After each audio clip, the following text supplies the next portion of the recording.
Hello, welcome to our Google Final Presentations. This is for the first course in a cluster of 3 courses geared at people looking to become Google Apps for Education certified.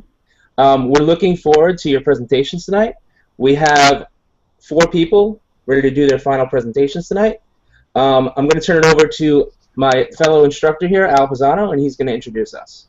All right, so all of our students are going to really talk about their Google projects that they did throughout the semester. So Brendan, you're the first one up, so you are ready to go. Yeah. Okay. All right. So I'm going to start my presentation, which is creating student portfolios using Google Apps for Education. And the objective for my project is to establish student digital portfolios from grades 3 through 12 in the district. And Google Sites would be hosting, would be the sort of the platform that we would use. The reason why I would like to get this implemented in my district is because the portfolios really need to reflect each student. And what happens is that our portfolios currently really reflect the writing, but the Google Sites as a platform for hosting the portfolios, you really get a better sort of reflection of the student themselves. So it can go beyond just writing to having their artwork, their music. They can record themselves, upload their videos, science projects they can record and put in, and it can really get a more dynamic sense of the student and really have a portfolio that really mirrors a 21st century student. Again, why I want to keep it as sort of like a grades 3 through 12, or even go earlier than that if possible, is that we were able to capture the development of their student as they're in the district. So you really get to see the growth of the student. It's an assessment tool for teachers. It's an opportunity for students to display their best work, but also it provides teachers the opportunity to kind of go back in their past and sort of see, where a student really fumbled and needs support or intervention. So a student can go back, if a friend in high school, for example, they can kind of go back and really see at what level, what grade level, where did we begin to see the student, slip or have problems, and then we can be able to get an action plan to support that student. Brendan, can you just maximize your screen? Can you maximize the screen for us? Sure. Thanks. All right. Oh, let me make this. Is that better? Much. Yeah, much better. Great. All right. So my plan of action is to meet with district administrators and pitch the idea to them, and sit down with teachers in the different buildings and get this sort of set up. I've created a sample project for the teachers to look at, where I can model an actual portfolio. That I have an intern that works at me in the library, so we created her from her portfolio from the middle school through the high school. Once I have that, I have it completed now, and what I'm going to do is show that to the sort of department liaisons and the district leaders, and sort of discuss how we would be able to implement this and the benefits of it and everything. And I sort of have the conversation moving right now. I need to sort of get an actual meeting over in the district office. That's my next big step. But once we get that moving, then what I would like to do is provide sort of training for Google for teachers. And basically, I've sent a survey out for the teachers to sort of figure out where they where they are with Google Apps for Education. The majority of the teachers said that they were beginners, so I'm going to gear my training more towards that. But a lot of teachers, but there was several that said that they were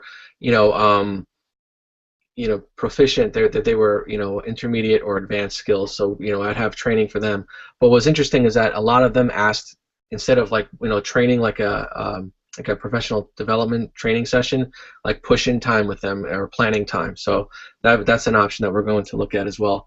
And these are some of the areas of concern that we have to address. Again, is the training and professional development. Teachers need to feel supported in order to use it, and I need to be able to provide the training, but also make sure that there's training in the other buildings and that there's people proficient to help out in the middle school and in the intermediate school.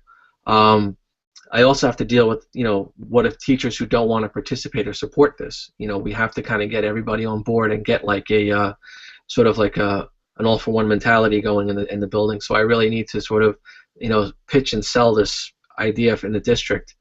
And another issue is the idea that it might not be a priority for administrators. There's a lot, unfortunately, going on in districts with APPR and Common Core and the SLOs and everything like that. That, bringing something on the table like this might not be something that they want to deal with right now. But again, there are major benefits to it. So hopefully, they'll agree to it. So what I did was I sent out I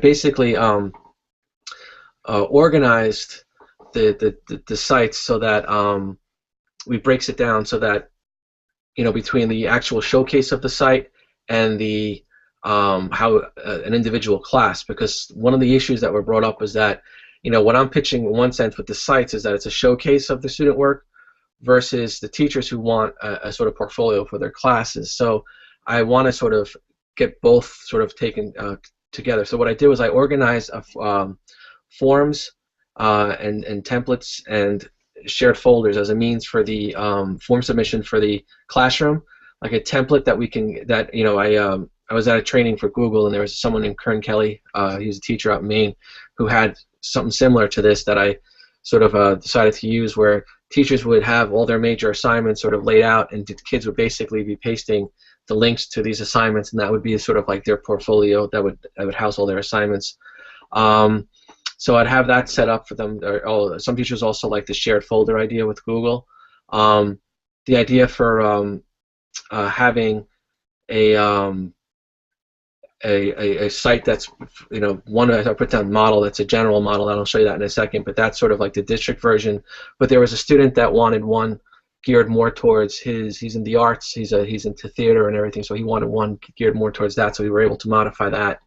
The sites themselves, I want the students to it's their responsibility to make sure that it's up and running, and because of that, it should be more once we get it up started, the process will be a lot more in the beginning, but once we roll it out, it should be easier every year, and over time it should be just part of a daily lesson. And the evidence we want to also, like, again, the templates are going to show proof of learning throughout their time in Brewster. It's a record of their progress in Brewster, so that even when it comes down to budget times and things like that, that we can actually say, look at all the work your child did in our district here. It really can reflect a lot of the great things that go on in the classroom that people forget about. And also when they're seniors, it's they can really look back at their time in Brewster and or in the school district and say that they really enjoy themselves. So this was a survey I sent out. I had more as far as periods and things like that they would be free, but the majority of the teachers said that they were basic. I had some that were said that they were intermediate or advanced. The other I put in there, and they said that they knew nothing, so I classified them with basic. And I broke down Google Apps for Education for them, and there's an interest in pretty much everything, specifically the sites and the Drive and learning how the documents and everything. And again, like I said, I broke the professional development down into a very basic signing in, a Google Drive overview. How do you organize your files? How do you sharing documents, uploading documents, and the advanced ones would be just beyond sharing with teachers. The idea of working with students and everything. The Google Groups and how you can use that in the classroom, using forms for assessments. Another thing with the basic, we have creating contacts, inserting videos, just creating forms and their possibilities in the classroom. And advanced, scripts in education. One of them I want to title. I got an app for that. All the apps that are available, and the push-in sort of training and support that is going on. And again, I'm going to just get out of the full screen right now so I can show you the websites. So these here are the form submissions that when I click on that, if you can see that, I'd have what the assignment is. So what the teacher would lay out what they're doing that year. So if it's a point of view essay, the kid would then paste the link in there and any comments that they would have, and they would submit it into a Google form.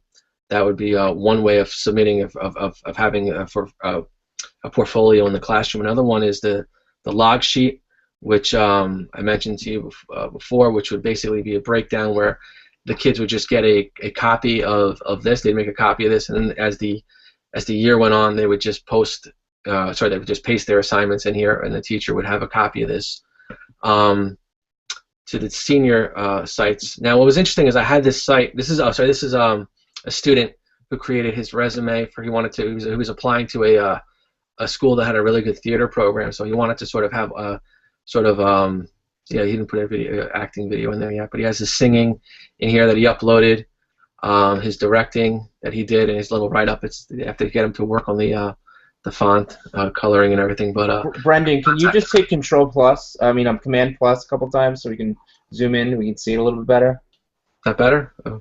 Yeah, a little bit more. Okay.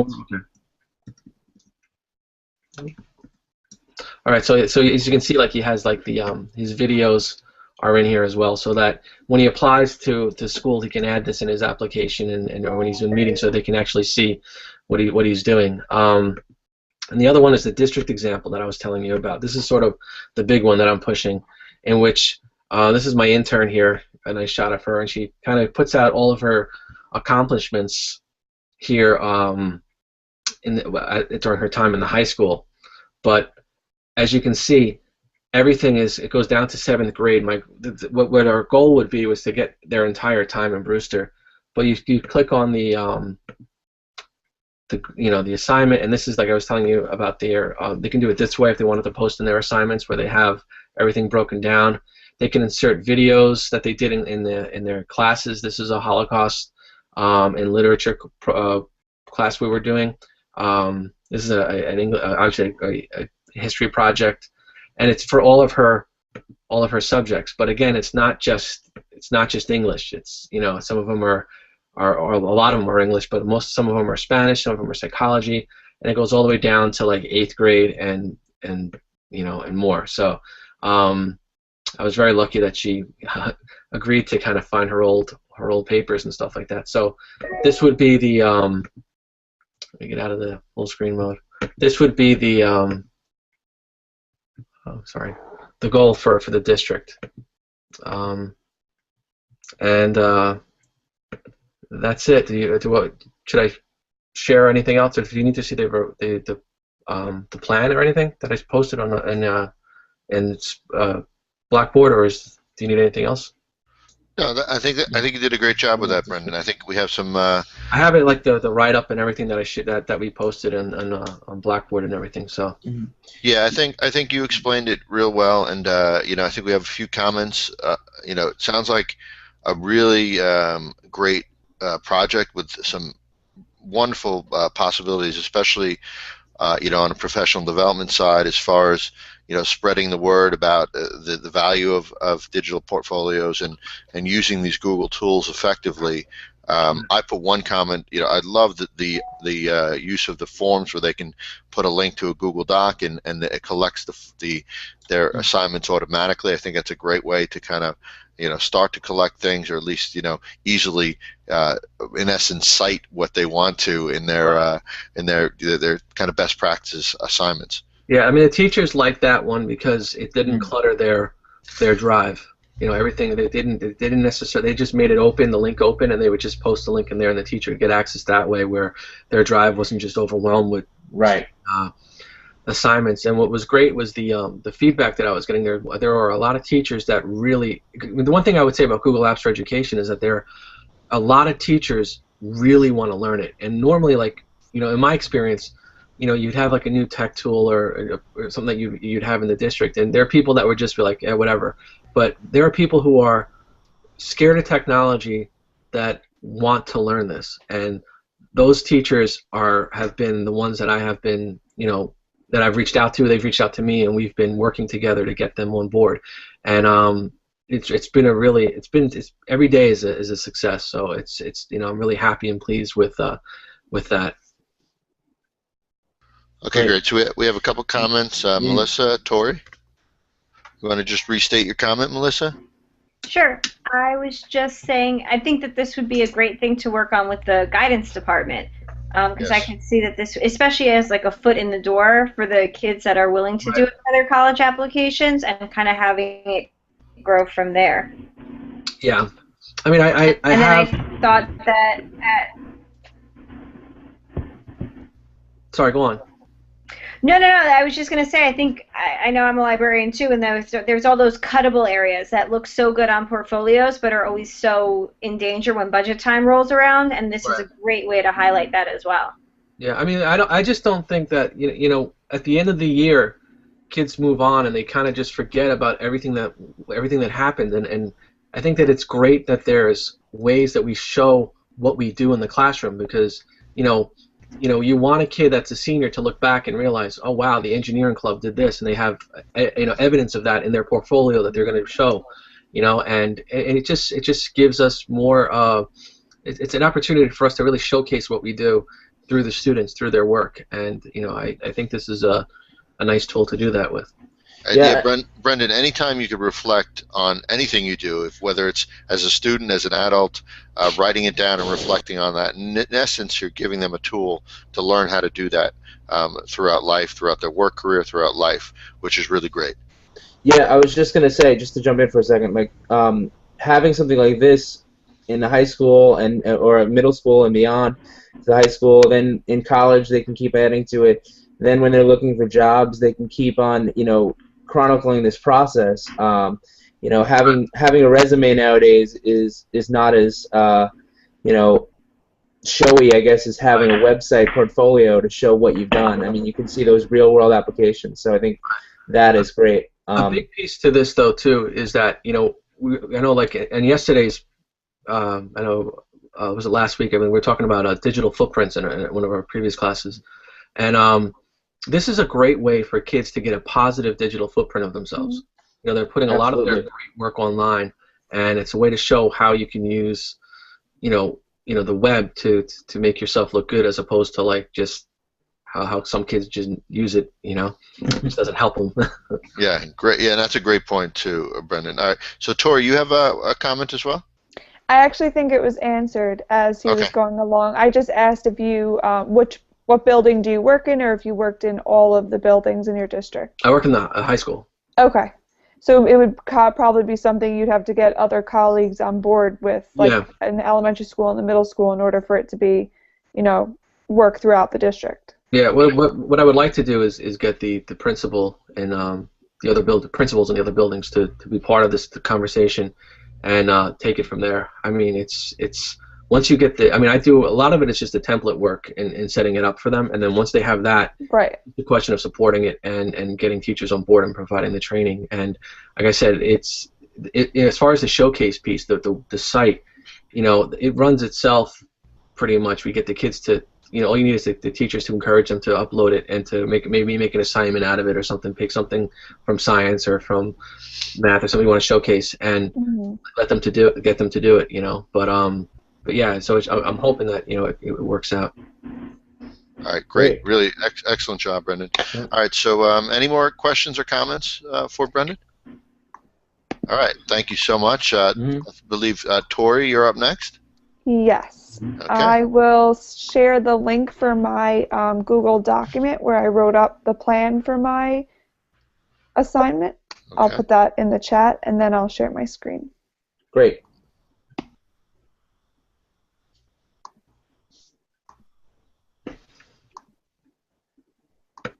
Can everyone see it full screen? Just waiting. Yes. We're good to go? Yeah. Okay. So my Google integration project focused on creating a class movie with my students. I should start by saying that I am a 5th grade teacher, and this is a project that we work on all year together. So the instructional objective, what I do with my students is, like I said, it's a year-long project, and it's basically showing students the writing process. Through pre-writing, drafting, revising, editing, and publishing, we create a class movie together. And we use various Google applications in order to accomplish that. The professional development component is something that I'm starting this year with my colleagues, is basically being shown through best practices. So I'm going to show my colleagues how they can use Google applications like Google Docs and WeVideo and various other applications into, and how they can incorporate it into their curriculum. For this project specifically, the movie, we use Google Docs, and we will also be using WeVideo. So how the project works is we basically start on the first day of school, and it is a year-long process. It goes right until June. And the students and I come up with an idea for the movie, and from there we come up with ideas for each of the various scenes. And then at that point, the students are broken up into small groups. It's basically 2 to 3 students per group, and they are assigned to write a scene in the movie. This is done inside Google Docs. So I, as the teacher, have created folders for the students. So every group has a folder. This way, when the students work on writing the document, their scene is saved in their folder. So if so-and-so is absent one day, other group members are able to access that same document. And I, as the teacher, am also able to access it in order to help with the revision stage. So the students work together to write the scene in Google Docs, and then I come in as a teacher and I work to collaborate and edit it and revise it with them inside the document. And once that's all finished, we actually look at it as a class and revise it and review it and finalize it before it's ready to be videotaped. So that process alone takes a few months. Like I said, we start right in September, and I would say that's about where we are right now. It's the beginning of December, and we're just, finishing up reviewing most of the scenes, and we're getting ready to start videotaping in the coming weeks. The next portion of the project is that the students in their groups are actually going to work on editing the scenes with the WeVideo application. And that's something that, as a teacher, I will give them a tutorial prior to this portion of the project where they'll be able to become familiar with the application and then actually edit various scenes in the movie, the one most specifically that they wrote with their group. So that's basically how the project works from the student end. Like, this is what we do, and then at the end of the year we show the project to we show the movie to the entire district, and it has actually become a really, really cool big thing in the district. So this year my goal was to incorporate various Google applications even more so throughout the process. So the professional development component of this, like I mentioned before, is basically through best practices. Like I said, the class movie is shown at the end of the year for the entire district to view. So not only is this final product shown, but also the entire process I want to present to my colleagues. How that they can use, whether it's creating a movie on a smaller scale with their students to show the writing process, or just to incorporate the different Google applications in their curriculum, just to kind of get those applications out there and kind of show them how I use them throughout the year with my students. So as of right now, like I said, December, we are basically done writing our scenes. We've worked in our Google Docs, and the students and I have collaborated. We've collaborated as a class on a whole and kind of finalized them, and we're ready to start filming some of the scenes of the movie. My goal is, when we come back from our break, that we'll be able to start editing those scenes in WeVideo. That's my goal for the start of the new year. And then my goal on a whole, like my long-term goal with this project with my students, is that as it progresses each year, I would really like my students to become more and more involved with the movie editing component, because I really think that that's something that they'd really be into, and if time allows, I think that would be a great thing to have them become more involved in, because right now it's pretty heavily falls into the teacher's lap. So maybe that's something I want to slowly each year incorporate the students work in that as well. So that is my presentation.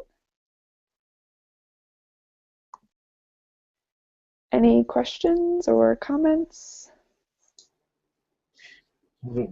Excellent. First of all, great job, Tory. This looks like a really engaging and motivating project for the students.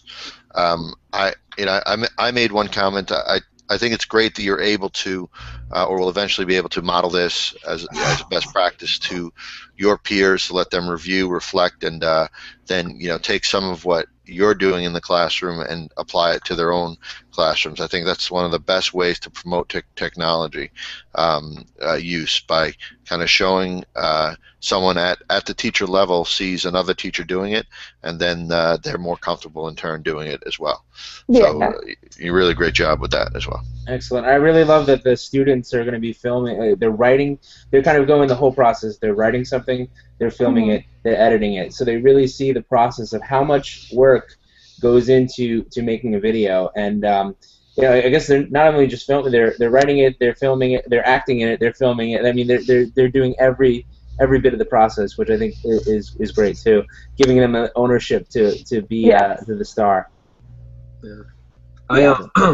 I did. I mean, I love anything that you create videos in the classroom. I think that especially storyboarding is a great way of getting kids to write. It's tricking them into writing. In a sense that they have to write their material and then edit it and break it down. And generally, the kids who don't like to write, when you tell them, "Oh, you got to put it into a storyboard," they'll get the assignment done. It's a great motivator. Right. I have a couple of quick questions for you. Sure. The first one is, will the students have WeVideo accounts, or do they have access in your building? I believe so. This is something that, if not, I'm going to talk to my administrator to see if it can be turned on. But all of my students have, obviously, Google accounts. Right. And I just would have to see if that application is turned on for my district. And, if not, that's something that I want to get turned on. We haven't gotten to that portion of the project yet, so that's something I have to look further into. But I'm hoping that, this is a project I've been doing each year in my district, so I think they'll be very on board with, adding that to our, our array of Google applications. And Tory, I do have some experience in that district, and I know it is open already, so that's good. That's good for you. Yes. Right. Do you use like a flip camera, or how do you film? Yeah, like a little small camera. Actually, last year when we were filming, I do this with another colleague of mine, and it was like the very end of the project, and it broke. So I know we have to invest in a new one this year when we start filming, which is coming soon. So. Excellent. But no serious video equipment. But let me tell you, the finished product is phenomenal for a group of 5th graders. It's pretty awesome. That's great. Awesome. I think there was a few more questions. Oh, I was just wondering, how many computers do you have in your class? Are you doing this basically in your classroom? Or do you go into the computer lab? We go into the computer lab. We probably spend a period a day in the computer lab if it's open and available. So that's where we do all of our our typing in Google Docs, and then we'll do the same thing with WeVideo. But in my classroom, I only have 2 computers. So really, it's days when we're in the computer lab that a bulk of this work is done. Awesome. Any other questions for Tory? No? Dan, you had a comment just about the editing process? Yeah, I was just saying that I thought that it would be beneficial for the students to eventually take over the reins, movie editing. Yeah. I know a lot of adults that just would look at it and be completely turned off just at attempting. So it would be good to, even if you could get them to do the slightest bit of movie editing, I think it would benefit them moving forward in their lives. Absolutely. I think it'll help spark their interest, because I'm sure that's something as they, start middle school and go through middle school and high school that, like you said, just creating a movie or a clip or something is so motivating to them. And I think that, just like making a portfolio, as Brendan explained, like the video clips and that, and just basic editing skills, I think it'll benefit them through the rest of their, educational career. Yeah, I mean, we live in the YouTube generation, so I mean, yes, these kids, some of them might already, they might have better editing skills than I do. Well, the one thing I notice whenever I've used digital storytelling in the classroom is the kids that generally sit back, kind of take a lead, and the kids that are generally my standout students, would get panicked because it was a different formula. Yeah, so the creative mind that because it was had to create.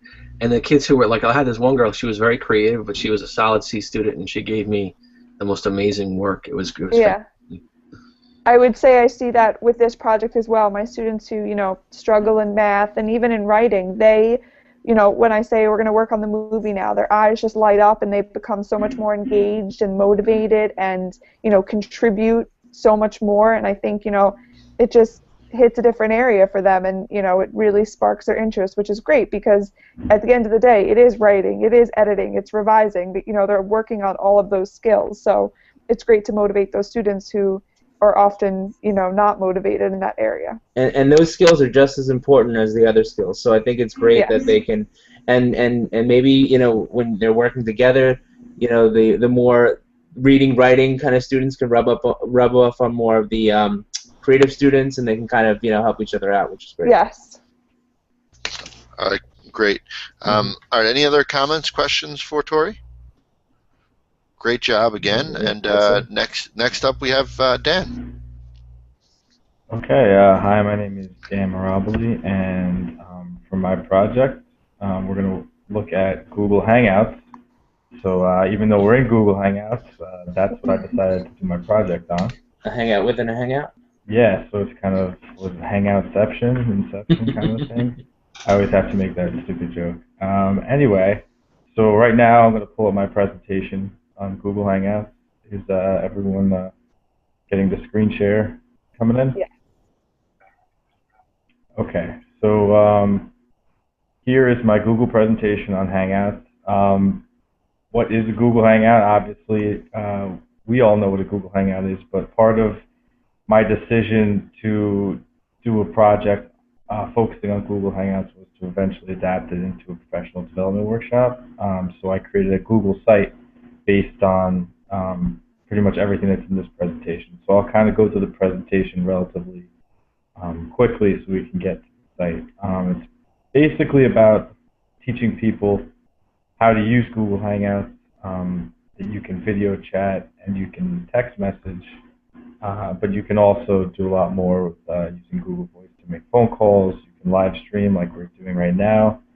And it's all about collaboration, especially if we're adapting this to schools. So this just kind of lists the necessary components. You need at least 2 people to have a Hangout. Your device must have a webcam or front-facing camera with a mic, and smartphones with Android and iOS can also can utilize this besides other web-enabled devices. You can broadcast live and record it just like we are now, and there are many interactive features as far as using Google Hangouts on there. You can take control and you can adjust people's audio and video. And one of the best aspects of Google Hangouts that I want to teach to the people in my school district is Google Education Hangouts on there, which is essentially free professional development that can really it can really benefit teachers anywhere in the country. You can check it out once, or you can go back to it regularly to communicate with other educators all over the country, and it's something really really great, especially the fact that you can check out past recordings in addition to future live recordings.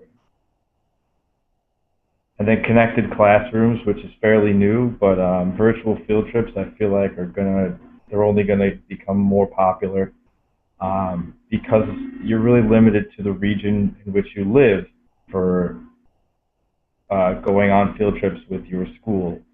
So I usually go on the 8th grade field trip to Philadelphia, and there we check out the city and we do a lot of Ben Franklin related and Revolutionary War related things, but somebody living on the East Coast is really not going to get to check out things that are all the way on the West Coast. So that's where connected classrooms come in. You can check out past and upcoming field trips on their site, which I linked.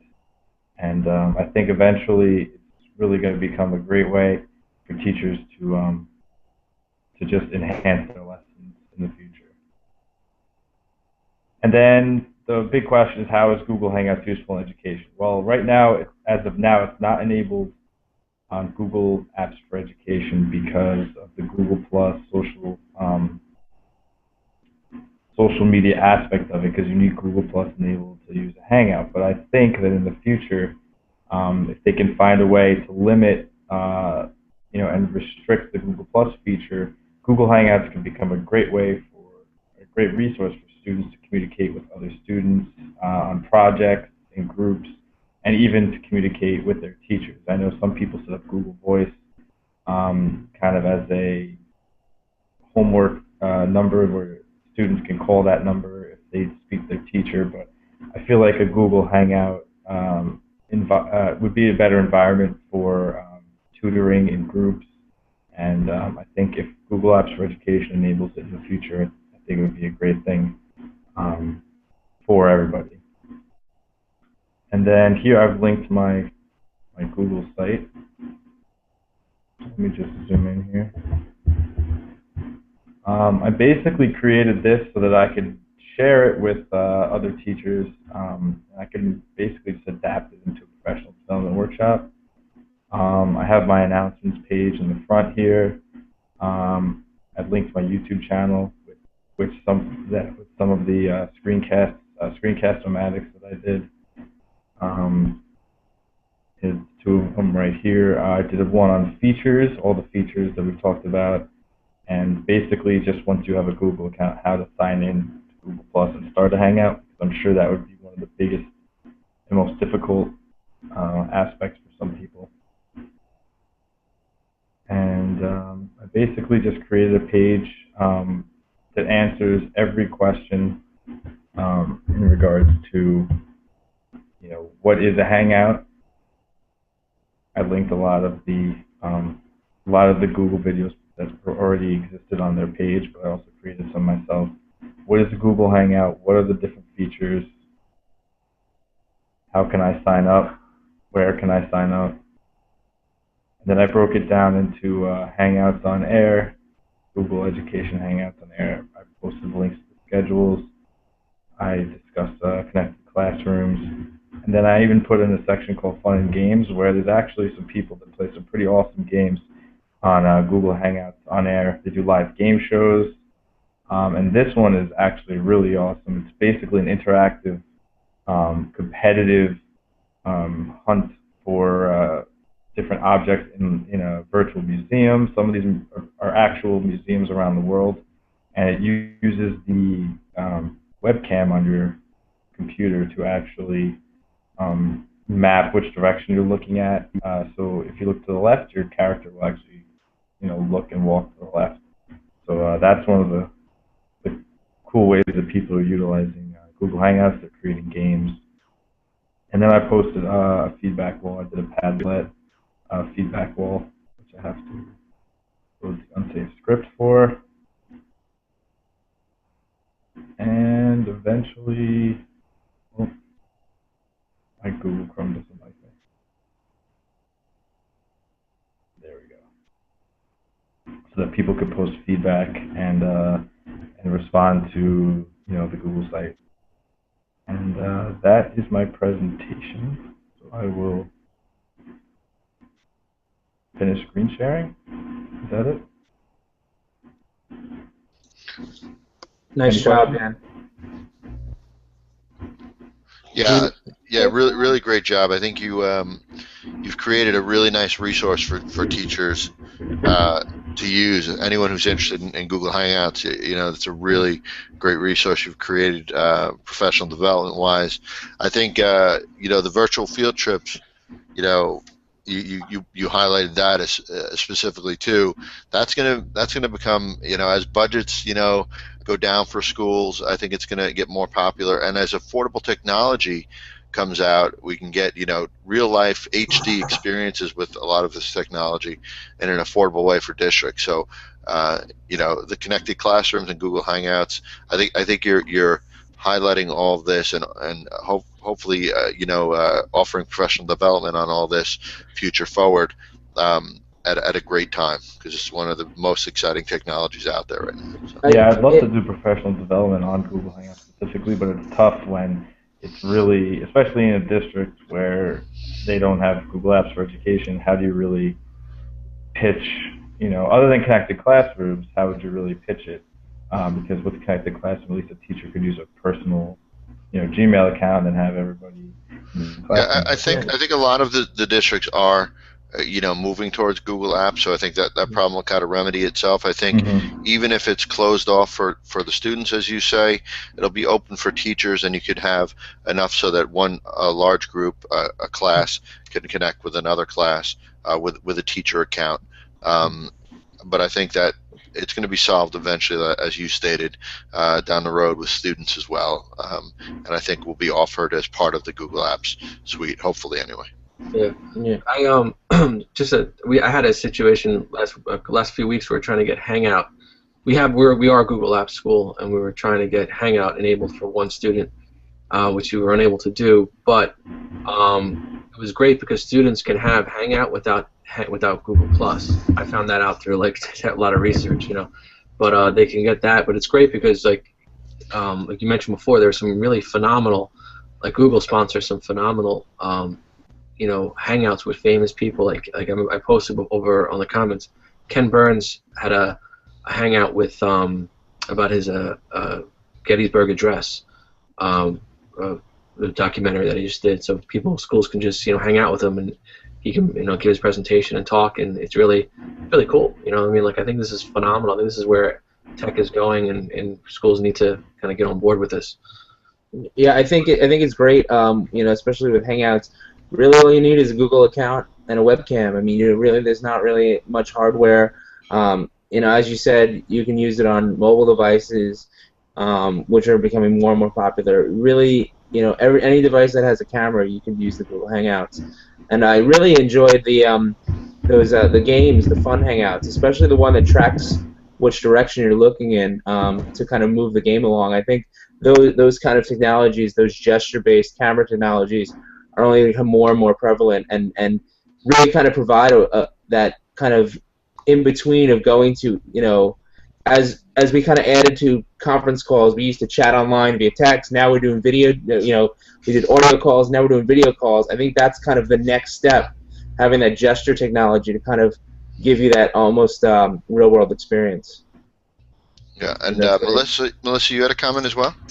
I did. I think, even with the field trips, that's something that I'm very interested in right now. And I think as much as it is part of it budgetary, it also opens up the world to so many other things that might just be, I can't physically take my kids to England, but I can Skype in with Matilda. And I know that one of the connected classrooms is a Matilda book club. So it's just kind of expanding what we're able to do. And yeah, half of it is budgetary, but half of it is that it just puts the world at your fingertips. Yes. Yeah, you can only travel so far physically with the kids, right. Especially right after 9/11, for instance, they got rid of the Boston field trip for the 8th graders, and it took several years for them to implement another field trip. So budget cuts, extenuating circumstances, and just regionally handicapped. Yeah. So, all right, great. So, any other comments? I see Tory. Actually, you put a link to some of the events there. Yeah, I put a link to, it was from the Google Plus, for the field trips. It was an event that I think they hold it once a week just to explain what they have, what it offers, and they're pretty informative. Great. Thank you so much. Excellent. Thank you for sharing. All right. So, any other comments or questions for Dan? So, all right. Next up, we have Melissa. Melissa, you're up.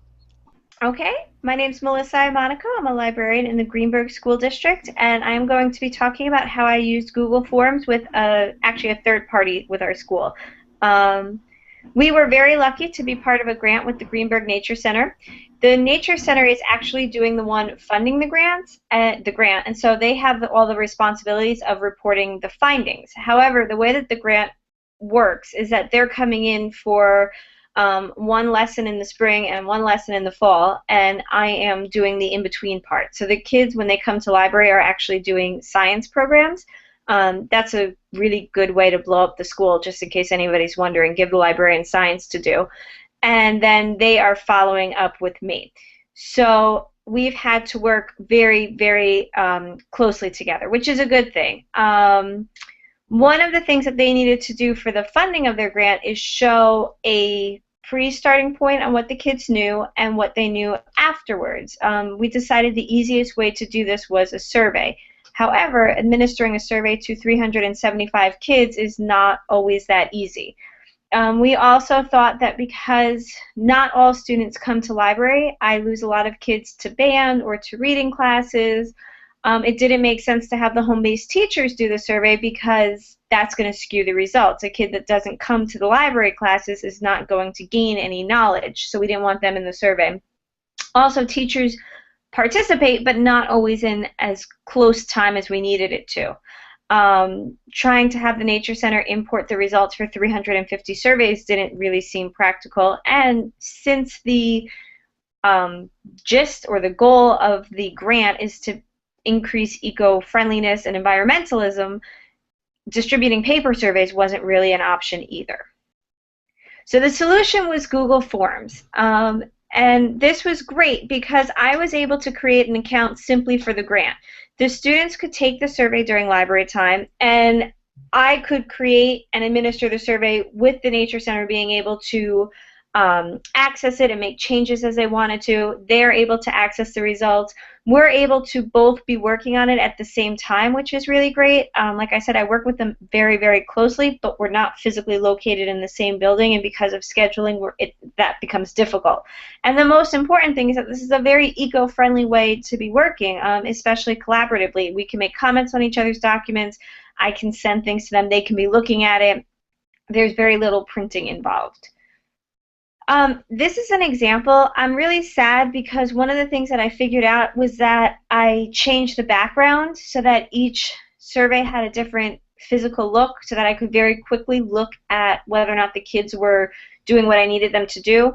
When I took the screenshot, for some reason the background didn't show up, and this is the one that's doing, there's a pond on our campus and they're doing the ecology of the pond, so it's really cute. It has a little fish on it, and that is a way for me to be able to see whether or not the kids are where they need to be. In terms of professional development, the Nature Center didn't know that Google Forms or Google Docs existed, so I've been able to start with them from scratch.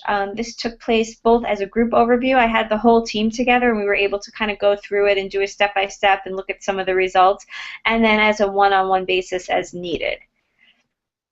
The students are going to be able to take a second survey in May after the second lesson is completed, and then we're going to analyze the results.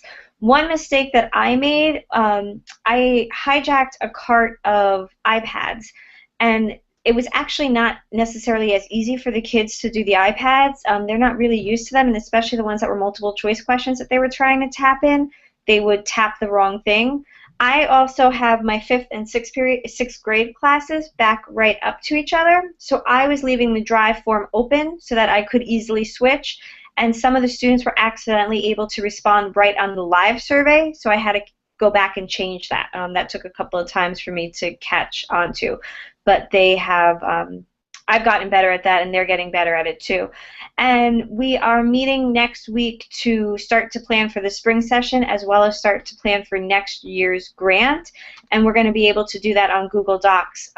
Again, because we do work, this has really taken over my curriculum and my library. So I feel like I'm as much a part of my staff as I am a part of the Nature Center staff, but I'm not located there. So this is an easy way for us to be communicating and collaborating. They're on a different schedule, obviously. They're off sometime during the week, and they work weekends, and I'm not, and it's just worked out really, really well. And one of the things that I liked most about this was that it kind of came up very organically. It was just a really good solution to what we needed to have happen, which I think is the goal of the project, or the goal of the certification, and something that I kind of look forward to doing more and more as we go on. And so that's my presentation. And now... Okay. Nice job, Melissa. Thank you. Just want to unshare your screen. Oh. I don't know. Do I? Did I do it? No. Not yet. We see Dan there. Hi, Dan. Okay. All right, so it looks like we have a couple questions for Melissa. Okay. Who was first here? Yeah, they were the school iPads. I don't just hijack other people's iPads. That But it was really funny because I did walk down the hall with a cart, and everyone's like, "Where are you going?" I'm like, "Don't worry, just don't worry." I was a kid and I saw you with a cart of iPads. I would have followed you. Yeah, they're like, "What are you doing?" I felt like the Grinch. You know, like, "Oh, there's a bulb that's out. Don't worry about it. I'll take care of it. I'll bring it back." Slapping kids' hands away. No. Yeah, I'm like, "Don't touch my iPad." And then I'd get cranky because the teacher would come back and be like, "I need them." I'm like, "No, I'm sorry. I have to do this." Well, I really liked that you had the before and after surveys. I think that's great that you can kind of see how the students have progressed over the time. I'll be done. And compare the results. I think that's great. I think it's great that you're collaborating with people outside of your district, outside of your, it's one thing. It's great to collaborate with people in different buildings within your district, but to collaborate with an organization and people whom you're collecting data for, and Google Forms allows them to be part of it and to be able to help you and guide you during the process for more effective results is fantastic. Yeah, and with that share, kind of that outreach, Brendan, just to jump on that point, really does allow you to showcase, some really neat things to other teachers, administrators. Anytime you could reach out and connect to a community organization, that's that college and career ready stuff. That's that real world application, and that's something moving forward that you could show to a lot of different people to kind of set a trend in your district, which is nice as well. It is, and I think that's the benefit of using the Google Docs is that it's made it so easy for me. Like I said, we're not on the same schedules, and we're not.